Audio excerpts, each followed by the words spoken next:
বন্ধুরা, এরকম অনেক মানুষ আছেন যারা প্রতিদিন ঈশ্বরের ভজনা করেন, প্রার্থনা করেন, কিন্তু তাদের দুঃখ কষ্ট যেন কিছুতেই দূর হয় না। অনেক প্রার্থনা কান্নাকাটি করেও যখন কোনো সমাধান মেলে না বা ভগবানের তরফ থেকে সাহায্য মেলে না, তখন সত্যি মন আরও বেশি দুঃখে ভরে যায় এবং ভগবানের প্রতি অভিমানও হয় যে কেন তুমি আমার ডাক শুনছ না, কেন আমার সাহায্য করছো না। এরকমটা আমাদের সাথে বহুবারই হয় যে যখন আমরা একটা জিনিস নিয়ে অনেক প্রার্থনা করে কোনো ফল লাভ করি না, তখন ভগবানের প্রতি অত্যন্ত অভিমান হয়। ভগবান শ্রীকৃষ্ণ এই সকল সমস্যা থেকে বেরোনোর একটা দারুণ উপায় অর্জুনকে গীতায় বলেছেন, এবং সেটা যদি আমরা জীবনে মেনে চলতে পারি, তাহলে আমরা যে কোনো পরিস্থিতিতেই ভগবানের সাহায্য লাভ করতে পারবো। ভগবান শ্রীকৃষ্ণ একবার নারদ মুনিকেও এটা বোঝান যে কি করলে ভগবান শ্রীকৃষ্ণ তার ভক্তের ডাকের সাথে সাথে সাড়া দেন এবং সাহায্য করেন। তো আজকে ভগবান শ্রীকৃষ্ণের সেই মূল্যবান কথাগুলোকে এই ভিডিওতে তুলে ধরতে চলেছি, যা আমাদের প্রত্যেকের জীবনে অত্যন্ত জরুরি। তাই দেরি না করে চলুন ভিডিওটি শুরু করা যাক। ভিডিওটি শুরু করার আগে আপনারা যারা এই চ্যানেলে নতুন, তারা অবশ্যই চ্যানেলটি সাবস্ক্রাইব করুন এবং বেল বাটন প্রেস করুন এরকম আরও অনেক নতুন ভিডিও দেখার জন্য। এবং ভিডিওটি দেখে যদি ভালো লাগে তাহলে অবশ্যই একটি লাইক করবেন এবং সবাইকে শেয়ার করবেন, যাতে তারাও ভিডিওটি দেখে উপকৃত হয়, এবং কমেন্টে জয় শ্রীকৃষ্ণ লিখতে ভুলবেন না।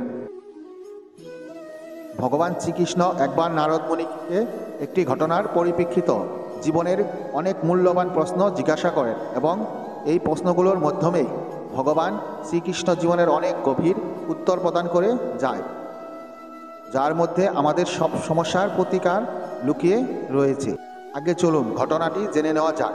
ঘটনাটি হলো, এক গ্রামে দুজন ভিখারি ছিল। একজন ভিখারি দেশের রক্ষকের জয় গান করে ভিক্ষা করত, ভগবানের নাম ভুলেও মুখে উচ্চারণ করত না। অন্যজন ভিখারি সবসময় ভগবানের নাম করে ভিক্ষা করত। দেখা যেত প্রথমজন ভাগ্যের ভালোই ভিক্ষা জুটত, কিন্তু জুটত না। যে ভগবানের নাম করে ভিক্ষা করত তার নিত্য ভিক্ষা, কিন্তু অদ্ভুত ব্যাপার যে ভগবান নাম করে তার এই অবস্থা, আর যে ভগবানের নাম তো করেই না, উপরন্ত নিন্দা করে, তার কোনো অসুবিধা নেই, ভালোই চলেছে।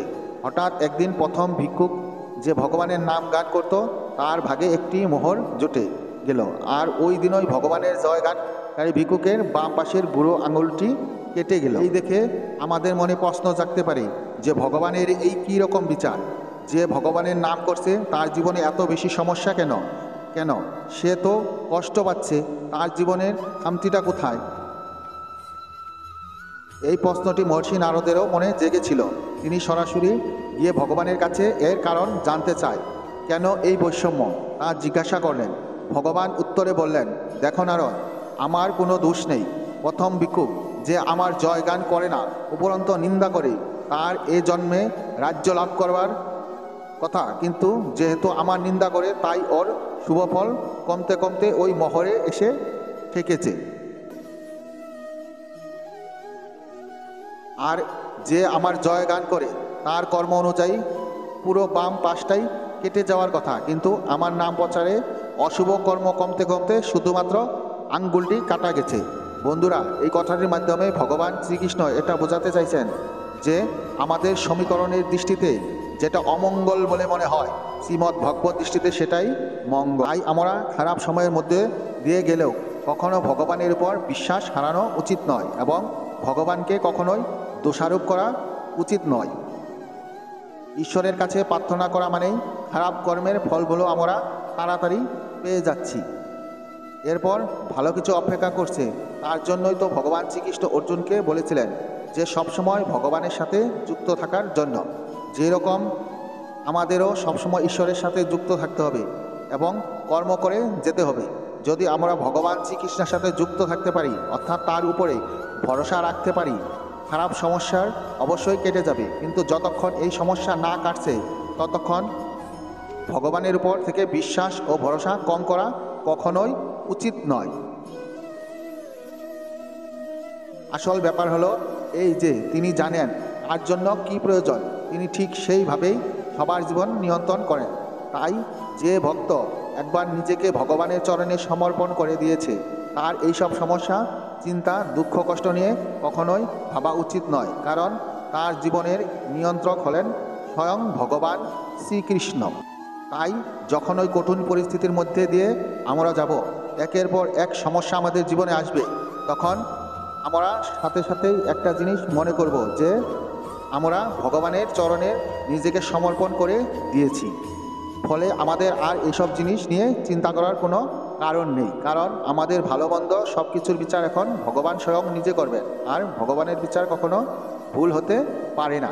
কিছু অনুপ্রেরণামূলক উক্তি, যেটা তোমার সেটা পুরো দুনিয়া তোমার থেকে কেড়ে নেওয়ার চেষ্টা করলেও ভগবান তোমাকে সেটা দেবেই। কিছু লোকজনকে ছেড়ে দেওয়া এবং এই জন্য জরুরি হয়ে যায়, কারণ আমরা যদি তাদেরকে না ছাড়ি তাহলে তারা আমাদের অবস্থা খারাপ করে দেয়। সেই সব লোকজন হঠাৎই বদলে যায় যাদের আমরা প্রয়োজনের থেকে বেশি সম্মান দিয়ে ফেলি। আমি তার জন্য সবসময় প্রার্থনা করা ছেড়ে দিয়েছি। যে ভালোবাসার কোনো দিকে কদর জানে না, তাকে প্রার্থনার মাধ্যমে কেন চাইব? যে একবার পড়ে গিয়ে সামলে নিতে পারে, সে আসলে জীবনটাকে বুঝে গেছে। যখন কাউকে হারিয়ে ফেলার সময় আসে, তখন তাকে পাওয়ার মূল্যটা বোঝা যায়। জীবনটা তুমি বাঁচার জন্য পেয়েছ, লোককে কি ভাবে এটা ভেবে তুমি তোমার জীবনটাকে নষ্ট করো না। গন্তব্যটা সহজ হয়ে যায় যখন কোনো আপনজন সাহস দেখিয়ে বলে যে তুমি টেনশন নিও না, সব কিছু ঠিক হয়ে যাবে। হে ভগবান, আমাকে কারোর উপরে বোঝা করে দিও না।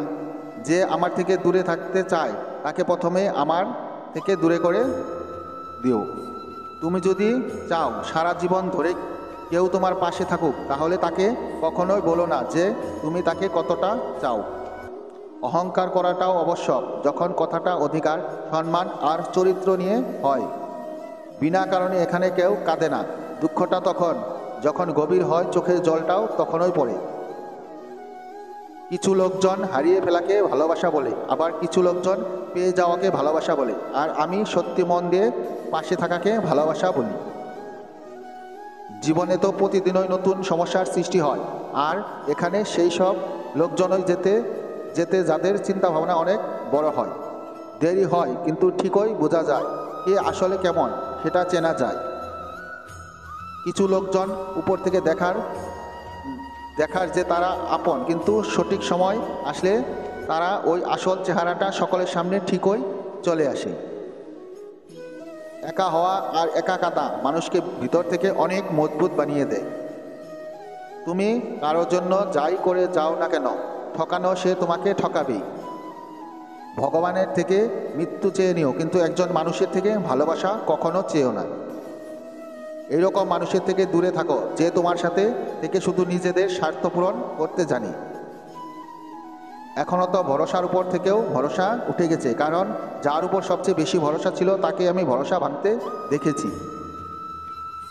সব দিব্য এইসব প্রতিজ্ঞা সব কিছুই মিথ্যে হয়, কারণ দিব্য সেই বেশি দেয় যে সবচেয়ে বেশি মিথ্যা কথা বলে। কোনো ছেলে অথবা কোনো মেয়ে তোমাকে ধোঁকা দিতে পারে, কিন্তু তোমার পরিশ্রম কখনো তোমায় ধোঁকা দেবে না। তুমি এমন একজন ব্যক্তিকে বেছে নাও যে তোমাকে ভালোবাসে, কিন্তু তুমি যাকে ভালোবাসো তাকে বেছো না, তাহলে তুমি মানুষ তুমি কেমন এতটা উদাস হও, তোমারকে ভগবান সেটাই দেবে যেটা তোমার জন্য উপযুক্ত হয়, আর সেটা সঠিক সময় আসলেই তুমি পাবে।